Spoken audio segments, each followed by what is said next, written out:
On Monday, June 27th, Cedar Fair announced they had sold the land on which California's Great America currently resides to a real estate developer, Prologis Inc. The transaction was valued at $310 million. Cedar Fair will lease the land and continue to operate the park for up to 11 years. We will discuss what this means for the coasters at Great America, what this means for Cedar Fair, and a potential shot at keeping the park open. My name is Peyton, and welcome back to another video from Coaster Bros. In 2019, Cedar Fair bought Great America's land for $150 million from the city of Santa Clara after Paramount and Cedar Fair leased it for over 40 years. This means Cedar Fair turned around and sold the land for just over double the price they bought it for in only 3 years. For a company loaded with debt because of the pandemic, this opportunity was too good to pass up. California's Great America isn't a big profit generator for the chain, so they saw this as a chance to pay off some debt without losing very much revenue. The agreement Cedar Fair reached with Prologis stipulates that the park will be operated and leased for a maximum of 11 years, while having the option to close the park after 6 years. In addition, Prologis can terminate the lease, in which case Cedar Fair will have to close the park within 2 years. Given all these conditions, I will be shocked if the park is open for more than 6 years. Relocation of rides will most likely begin before then, so which rides can we expect to be relocated and where will they go? Let's start with the only ride that will definitely be relocated, Railblazer. This RMC single rail was installed in 2018 and was the first of its kind.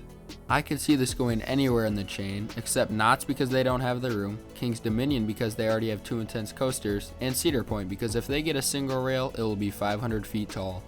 My best guess is Worlds of Fun. No parks in the Midwest have anything like it. I'd love to see this park get their first coaster in nearly 20 years. Demon and Grizzly will both be done for. I see no reason to keep either one.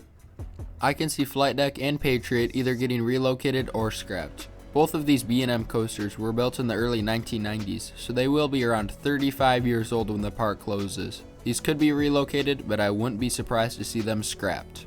Let's say they both survive. Flight Deck will go to Valley Fair. It is a cheap way to fill the biggest gap in their lineup. And then Patriot should go to Michigan's Adventure. Cedar Fair should throw this park a bone just for once. They deserve more than just a new trash can out of this. Just make it happen. And then we have Gold Striker. Relocations of wooden roller coasters are rare. The only notable example that comes to mind for me is Phoenix at Knoebels. Gold Striker is a newer attraction and it'll be 15 years old when the park shutters. One of the best GCIs, it is probably the flagship attraction of the park. Will Cedar Fair put in the investment needed to relocate a wooden coaster of this scale? I'm thinking they won't. They might, and they could, but they probably won't. If they were to relocate this GCI creation, I could see it going to Dorney Park as they are the only bottom tier Cedar Fair park without a good wooden coaster. If you are enjoying this video, please consider giving a like and subscribing. It really does help the channel out. What does all this mean for Cedar Fair going forward? Will they sell any more properties? I don't see any parks being sold in the near future.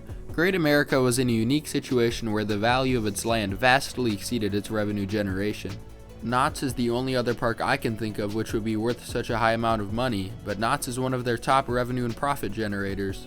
I don't think Cedar Fair is in danger financially right now. They are starting to work towards their goal of reducing their debt to $2 billion with this sale, and are becoming profitable again after the pandemic. However, I'd say we can only hope they continue in that direction and choose to not close any more parks going forward. In addition to all this, it sounds like the city of Santa Clara isn't too happy that the park is closing. Their mayor made a statement saying essentially they were blindsided by the move and that the city would try to keep the amusement park up and running. They might be able to do this by using zoning laws. However, it's a long shot, and I don't see them being able to save the park. To wrap this video up, I think it's sad that we have to see something like this, especially for the people who claim this as their home park. It also makes me uneasy just knowing that Cedar Fair will close a park if they feel they should. As a publicly traded company, they are obligated to produce the highest profit they can for their shareholders. Let's just hope that means keeping their current parks up and running.